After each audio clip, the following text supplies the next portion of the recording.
President. Democratic leader. Mr. President, in a short time, we'll vote on the motion to proceed to debate the House Republican health care bill.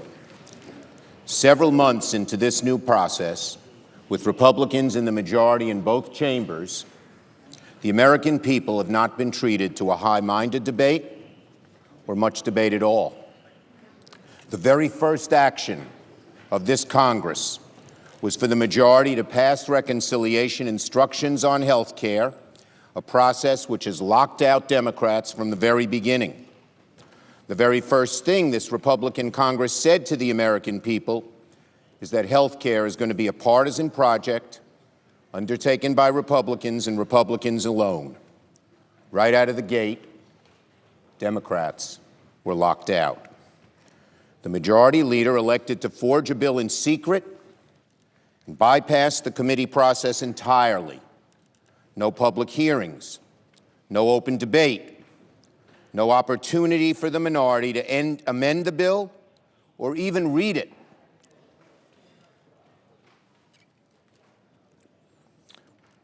No opportunity for the minority to amend the bill or even read it before it emerged from the leader's office. Their plan all along was to keep their bill hidden for as long as possible, evade scrutiny, hide the truth from the American people, and then jam the bill through in the dead of night on a party line. And now, here we are, after so much cloak and dagger legislating, about to vote on proceeding to a debate on one of the most important issues of our time, a sixth of the economy, tens of millions, health and even life affected, without knowing exactly what we'll be debating on. Perhaps nothing could sum up the process that's gotten us here quite as well as this. Now, the best the majority leader's been able to cook up is a vague plan to do whatever it takes to pass something, anything, to get the bill to a House and Senate conference on health care. My colleagues, plain and simple, it's a ruse. The likeliest result of a conference between the House and Senate is full repeal of the Affordable Care Act, or something very close to it. It will certainly mean drastic cuts in Medicaid, huge tax cuts for the wealthy, no help for those with pre-existing conditions, and tens of millions losing health care, particularly in poorer and more rural states. The Hard-Right Freedom Caucus in the House would never accept a Republican bill that only repeals a few regulations in the ACA but leaves much in place.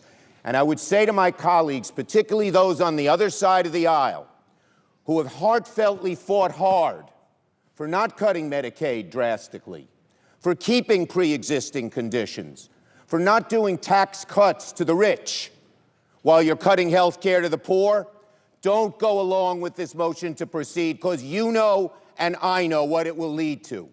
All the things you've been trying to avoid will emerge from that conference, and you will hurt the people of your states dramatically. We all know what's happening here. The leader could not get the votes on full repeal because it's so damaging to America. He could not get the votes even on his own bill. So instead, the plan is to come up with a proposal that's simply a means to repeal, a means to dramatic cuts, a means to getting us in conference, and we all know what the result of that conference will be. I would plead one last time with my friends on the other side of the aisle, and I know you've sincerely tried to modify and change things. Turn back. We can go through regular order. We want to work with you. We know that ACA is not perfect, but we also know what you've proposed is much worse. We can work together to improve health care in this country. Turn back now, before it's too late, and millions and millions and millions of Americans are hurt so badly in ways from which they will never, ever recover. I yield the floor. Mr. President. Majority Leader. 7 years ago, Democrats imposed Obamacare on our country. They said costs would go down. Costs skyrocketed. They said choice would go up. Choice plummeted. Now Obamacare's years-long lurch toward total collapse is nearing a seemingly inevitable conclusion, and it will hurt even more Americans on the way down. This, my friends, is the Obamacare status quo. This is the status quo. We had to accept it for a long time. We don't have to accept it any longer. The American people elected a House with a vision of a better way on health care. Then they elected a Senate. Then they elected a president.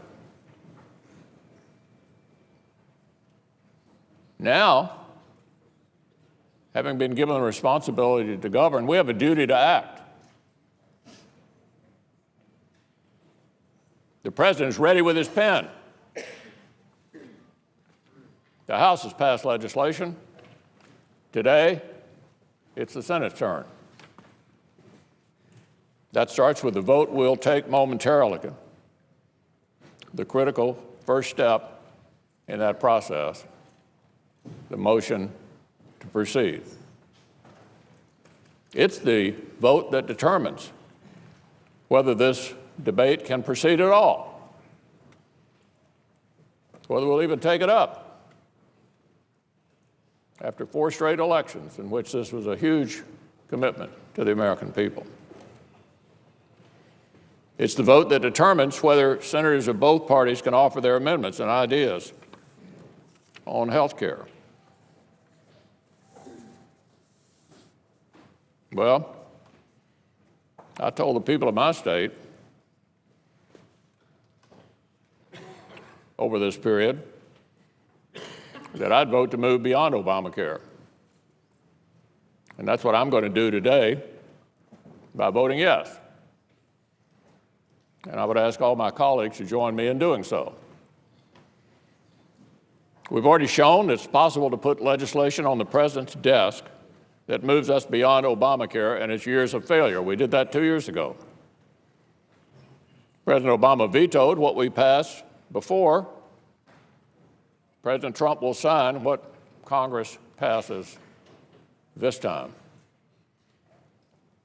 I want to thank the President and the administration for all they've done on this issue already. They've worked with us every step of the way, and they, like us, know the consequences of failing to act. Look, we can't let this moment slip by.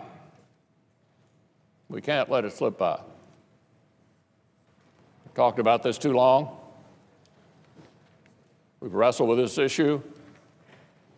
We've watched the consequences of the status quo. The people who sent us here expect us to begin this debate, to have the courage to tackle a tough issue. They didn't send us here just to do the easy stuff. They expect us to tackle the big problems. And obviously, we can't get an outcome if we don't start the debate. And that's what the motion to proceed is all about. Many of us on this side of the aisle have waited for years for this opportunity and thought it would probably never come.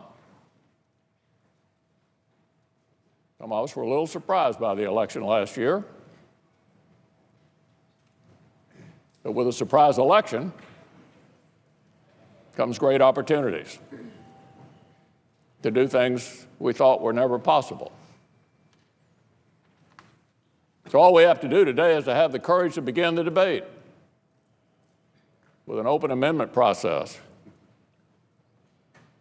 and let the voting take us where it will. So that's what's before us, colleagues. Will we begin the debate on one of the most important issues confronting America today? It's my hope the answer will be yes.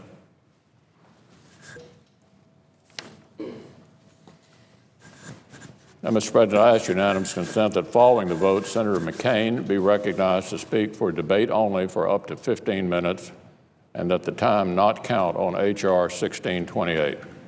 Is there objection? No objection. Heard. Mr. President, I move to proceed to calendar number 120, H.R. 1628. The clerk will report.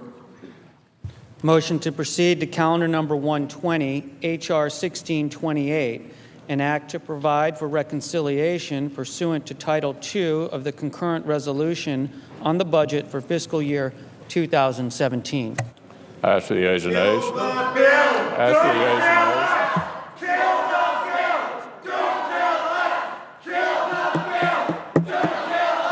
Sergeant at Arms will restore order in the chamber.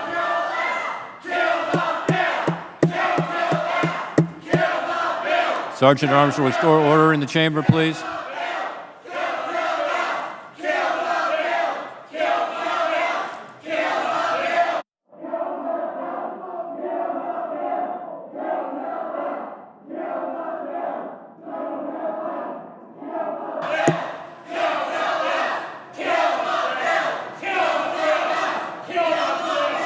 Sergeant at Arms will restore order in the chamber.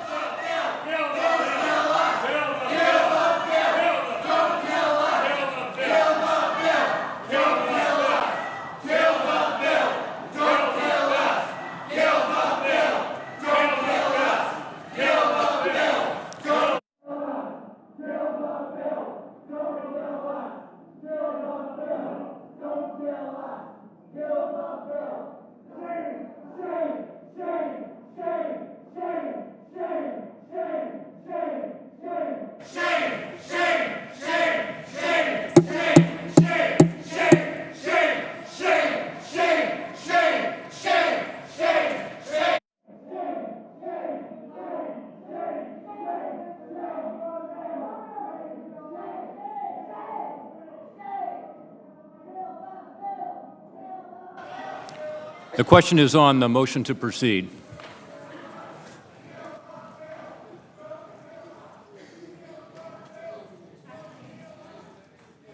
To the ayes and nays. Is there sufficient second? There is. The clerk will call the roll. Mr. Alexander. Ms. Baldwin. Mr. Barrasso. Mr. Bennett. Mr. Blumenthal. Mr. Blunt. Mr. Booker. Mr. Bozeman. Mr. Brown. Mr. Burr. Ms. Cantwell. Mrs. Capito. Mr. Cardin. Mr. Carper. Mr. Casey. Mr. Cassidy. Mr. Cochran. Ms. Collins. Mr. Coons. Mr. Corker. Mr. Cornyn. Ms. Cortez Masto. Mr. Cotton. Mr. Crapo. Mr. Cruz.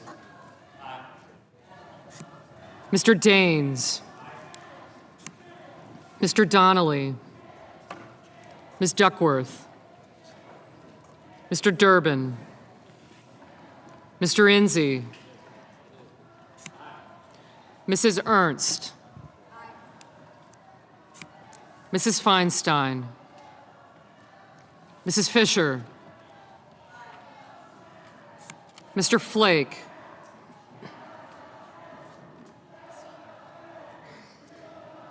Mr. Franken. Mr. Gardner. Mrs. Gillibrand. Mr. Graham, Mr. Grassley, Ms. Harris, Ms. Hassan, Mr. Hatch, Mr. Heinrich, Ms. Heitkamp, Mr. Heller, Ms. Hirono, Mr. Hoven, Mr. Inhofe,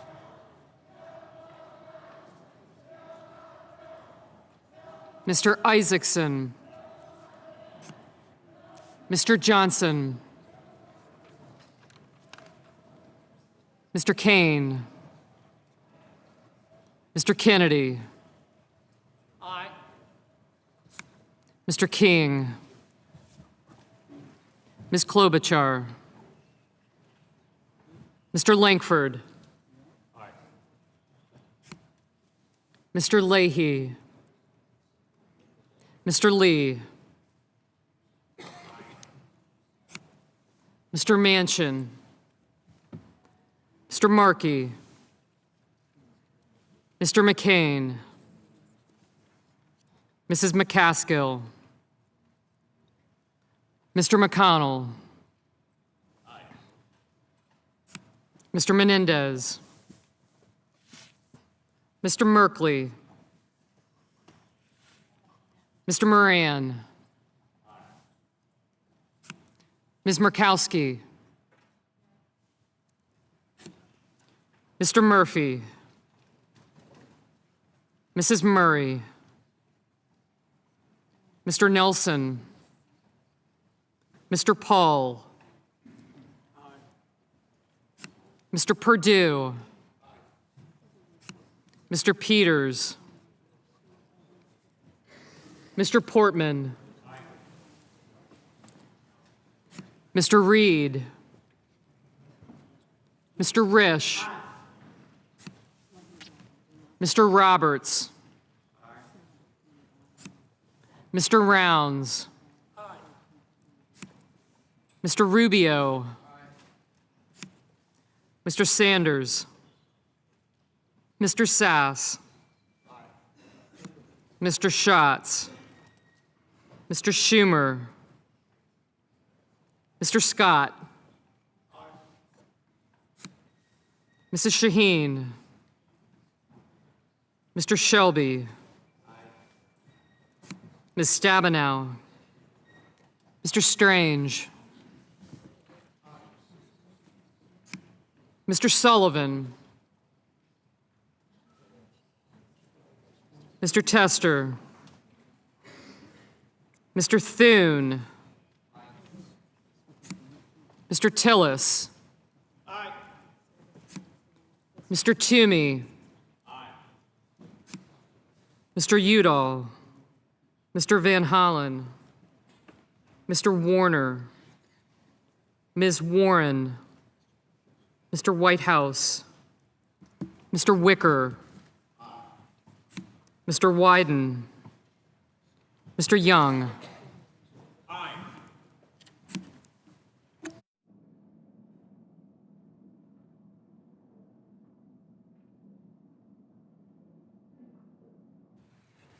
Senators voting in the affirmative: Alexander, Barrasso, Blunt, Bozeman, Burr, Capito, Cassidy, Cochran, Corker, Cornyn, Cotton, Crapo, Cruz, Daines, Enzi, Ernst, Fisher, Gardner, Graham, Grassley, Hatch, Heller, Hoven, Isaacson, Kennedy, Lankford, Lee, McConnell, Moran, Paul, Perdue, Portman, Risch, Roberts, Rounds, Rubio, Sass, Scott, Shelby, Strange, Thune, Tillis, Toomey, Wicker,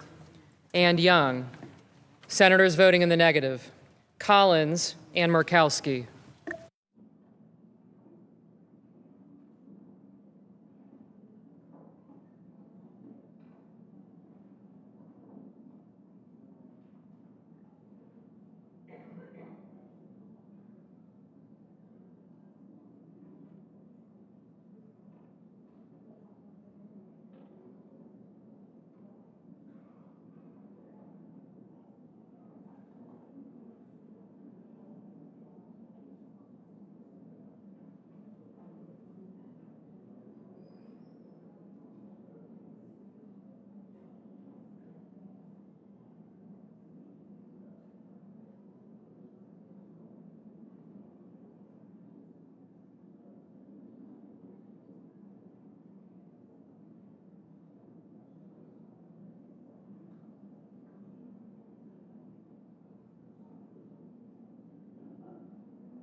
Mr. Flake?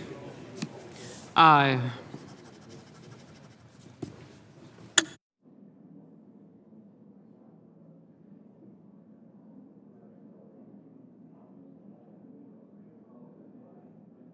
Mr. Sullivan?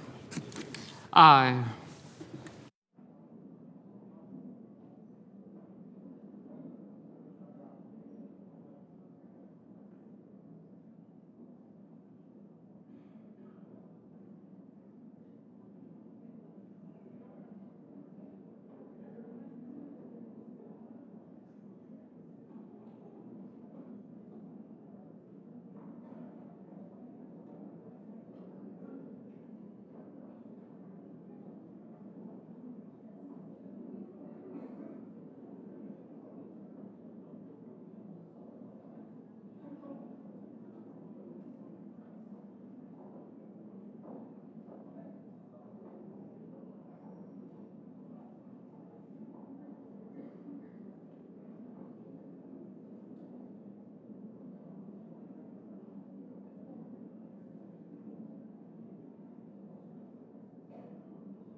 Mr. Inhofe? Aye.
Mr. McCain. Mr. McCain, aye. Mr. Johnson. Mr. Johnson, aye.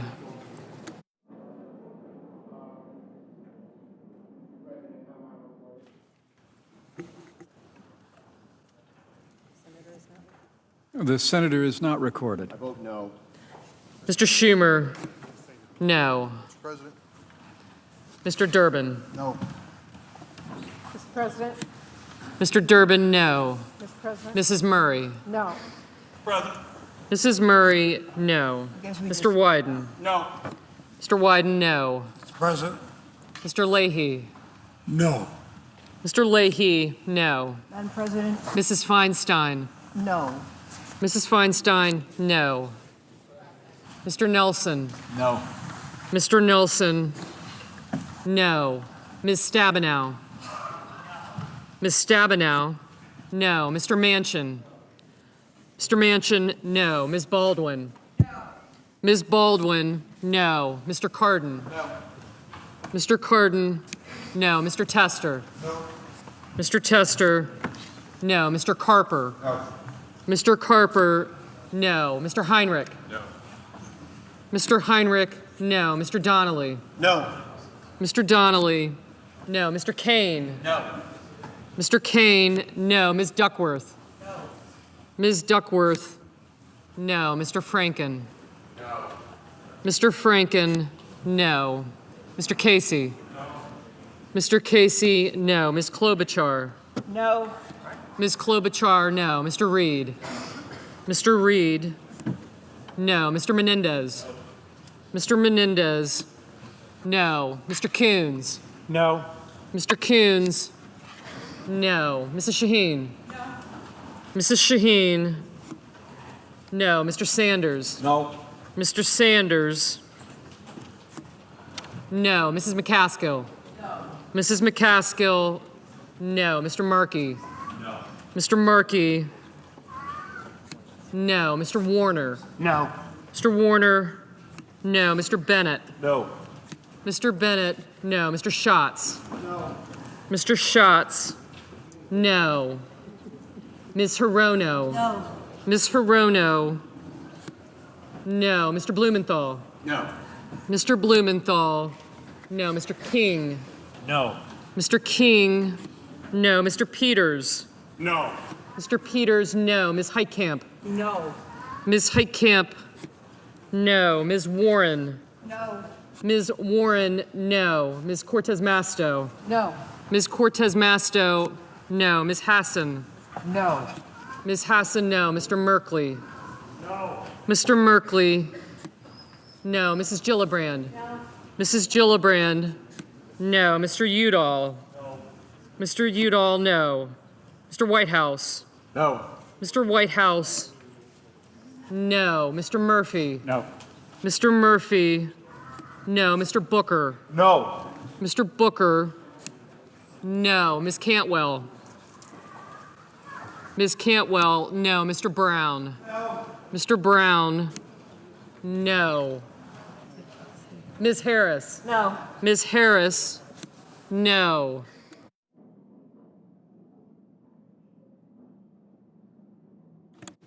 Mr. Van Hollen. Mr. Van Hollen, no.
As a reminder to our guests, expressions of approval or disapproval are not permitted. On this vote, the yeas are 50 and the nays are 50. The Senate being equally divided, the Vice President votes in the affirmative and the motion is agreed to. Clerk will report the bill. Calendar number 120, H.R. 1628, an act to provide for reconciliation pursuant to Title II of the concurrent resolution on the budget for fiscal year 2017. The senior senator from Arizona is recognized. I thank you, Mr. President. I've stood in this place many times and addressed as president many presiding officers. I've been so addressed when I've sat in that chair, and that's as close as I'll ever be to a presidency. But anyway, it's an honorific we're almost indifferent to, isn't it? In truth, presiding over the Senate can be a nuisance, a bit of ceremonial bore, and it is usually relegated to the more junior members of the majority. But I stand here today, looking a little worse for wear, I'm sure. I have a refreshed appreciation for the protocols and customs of this body and for the other 99 privileged souls who have been elected to this Senate.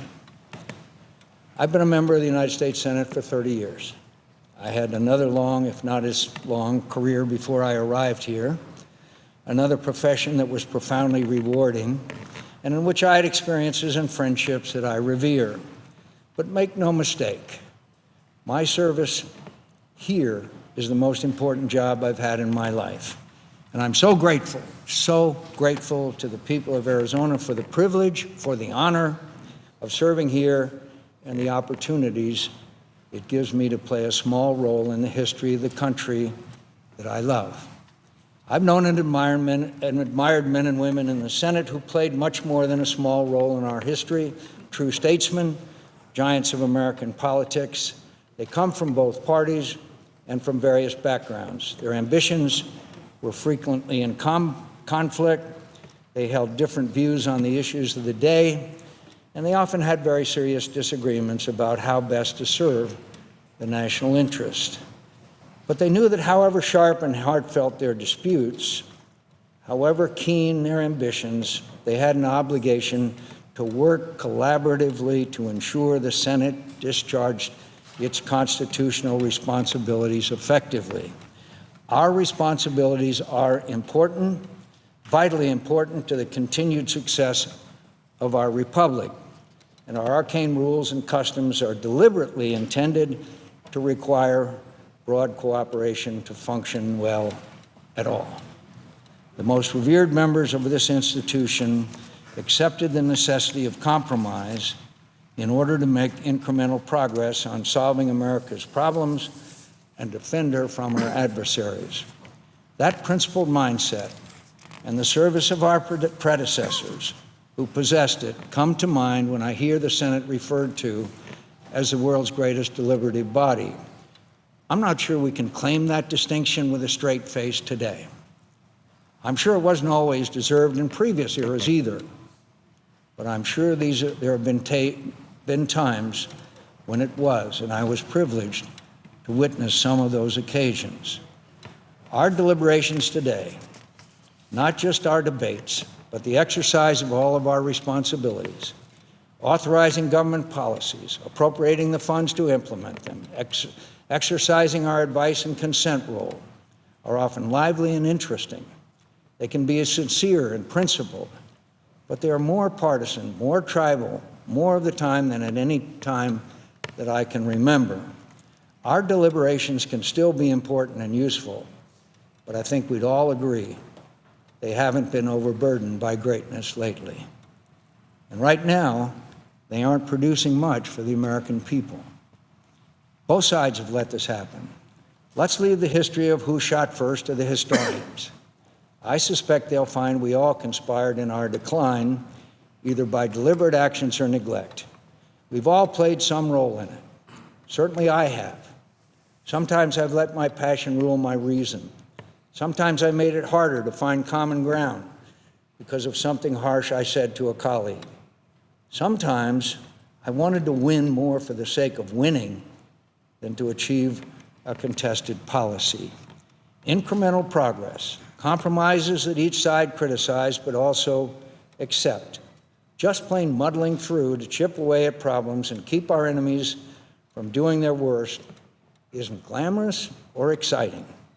It doesn't feel like a political triumph, but it's usually the most we can expect from our system of government, operating in a country as diverse and quarrelsome and free as ours. Considering the injustice and cruelties inflicted by autocratic governments and how corruptible human nature can be, the problem solving our system does make possible the fitful progress it produces and the liberty and justice it preserves is a magnificent achievement. Our system doesn't depend on our nobility.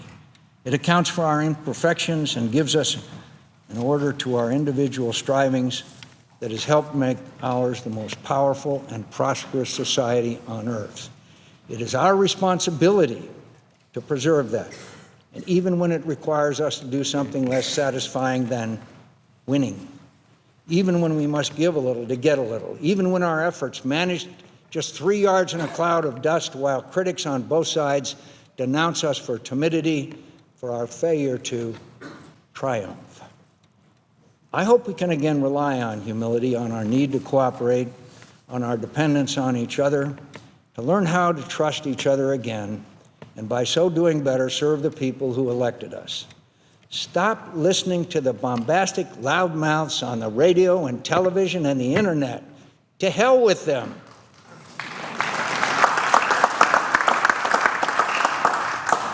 They don't want anything done for the public good.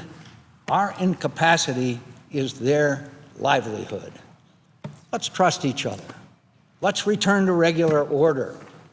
We've been spinning our wheels on too many important issues because we keep trying to find a way to win without help from across the aisle. That's an approach that's been employed by both sides mandating legislation from the top down without any support from the other side, with all the parliamentary maneuvers that requires. We're getting nothing done, my friends. We're getting nothing done.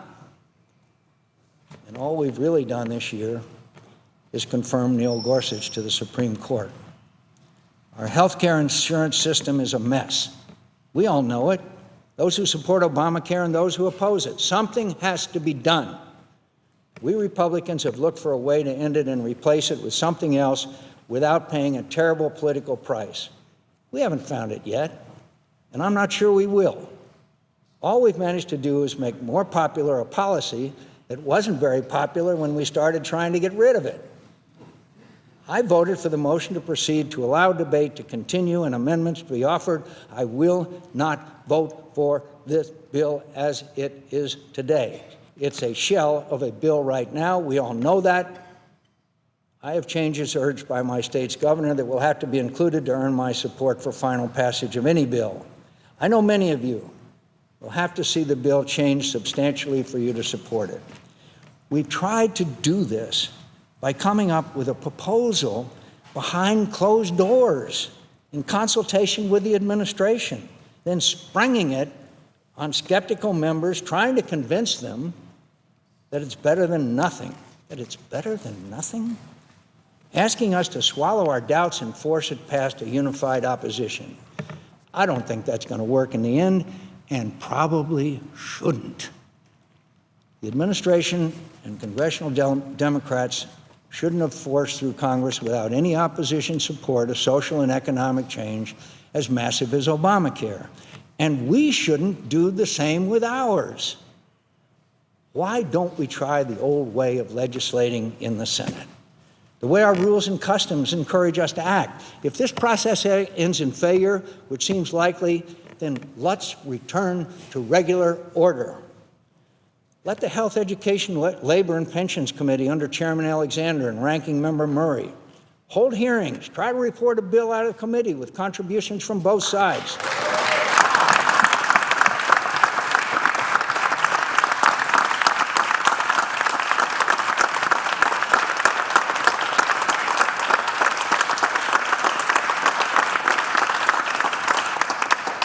Something that my dear friends on the other side of the aisle didn't allow to happen 9 years ago.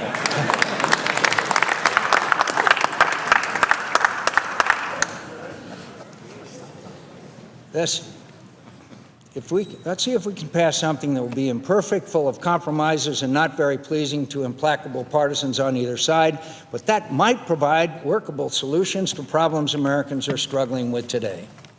What have we to lose by trying to work together to find those solutions? We're not getting done much apart. I don't think any of us feels very proud of our incapacity. Merely preventing your political opponents from doing what they want isn't the most inspiring work. There's greater satisfaction in respecting our differences, but not letting them prevent agreements that don't require abandonment of core principles, agreements made in good faith that help improve lives and protect the American people. The Senate is capable of that. We know that. We've seen it before. I've seen it happen many times, and the times when I was involved, even in a modest way, with working on a bipartisan response to a national problem or threat, are the proudest moments of my career and by far the most satisfying. This place is important. The work we do is important. Our strange rules and seemingly eccentric practices that slow our proceedings and insist on our cooperation are important.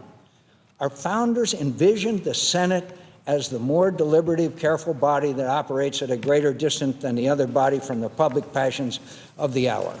We are an important check on the powers of the executive. Our consent is necessary for the president to appoint jurists and powerful government officials, and in many respects, to conduct foreign policy. Whether or not we are of the same party, we are not the president's subordinates. We are his equal. As his responsibilities are onerous, many and powerful, so are ours. We play a vital role in shaping and directing the judiciary, the military, and the Cabinet in planning and supporting foreign and domestic policies. Our success in meeting all these awesome constitutional obligations depends upon cooperation among ourselves. The success of the Senate is important to the continued success of America.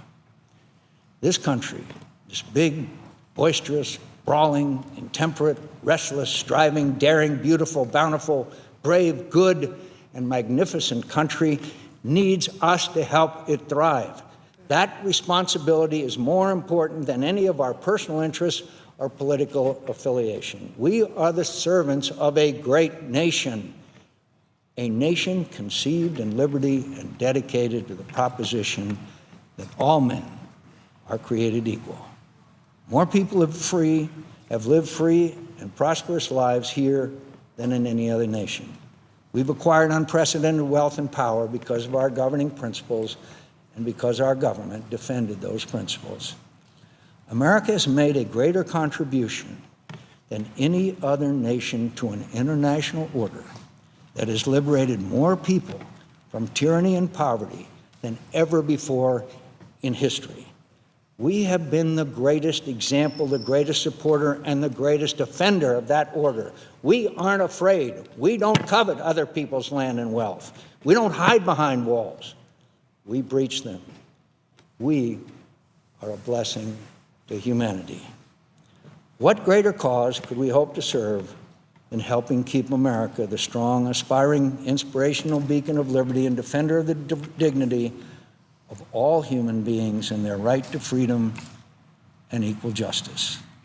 That is the cause that binds us and is so much more powerful and worthy than the small differences that divide us. What a great honor and extraordinary opportunity it is to serve in this body. It's a privilege to serve with all of you. I mean it. Many of you have reached out in the last few days with your concern and your prayers, and it means a lot to me. It really does. I've had so many people say such nice things about me recently that I think some of you must have me confused with someone else. I appreciate it, though, every word, even if much of it isn't deserved. I'll be here for a few days. I hope managing the floor debate on the defense authorization bill, which I'm proud to say is again a product of bipartisan cooperation and trust among the members of the Senate Armed Services Committee. After that, I'm going home for a while to treat my illness.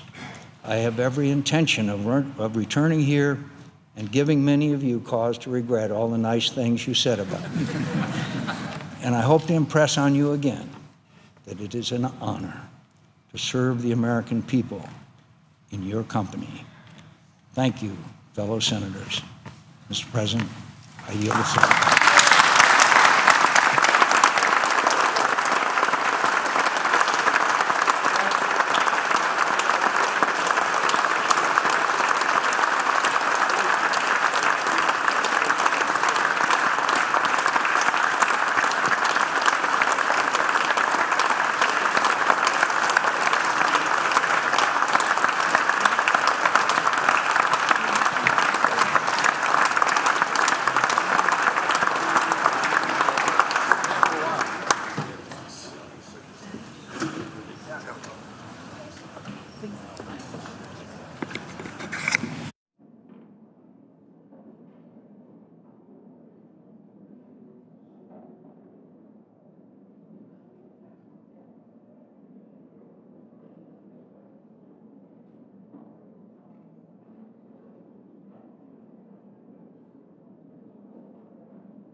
We object and make him read it.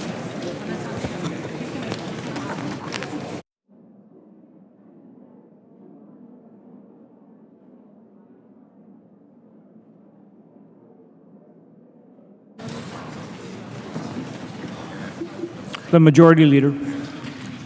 I call up amendment number 267. Clerk will report. The senator from Kentucky, Mr. McConnell, proposes an amendment number 267. Strike all after the first word. I ask unanimous consent the reading of the amendment be dispensed with. Mr. President, I object. Is there objection? Objection is heard. Clerk will read the amendment. And insert the following. 1, short title. This act may be cited as the Obamacare Repeal Reconciliation Act of 2017.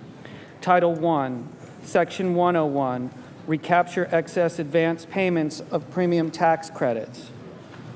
Subparagraph B of Section 36BF2 of the Internal Revenue Code of 1986 is amended by adding at the end the following new clause.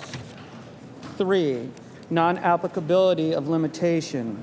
This subparagraph shall not apply to taxable years ending after December 31st, 2017 and before January 1st, 2020. Section 102, premium tax credit. A, premium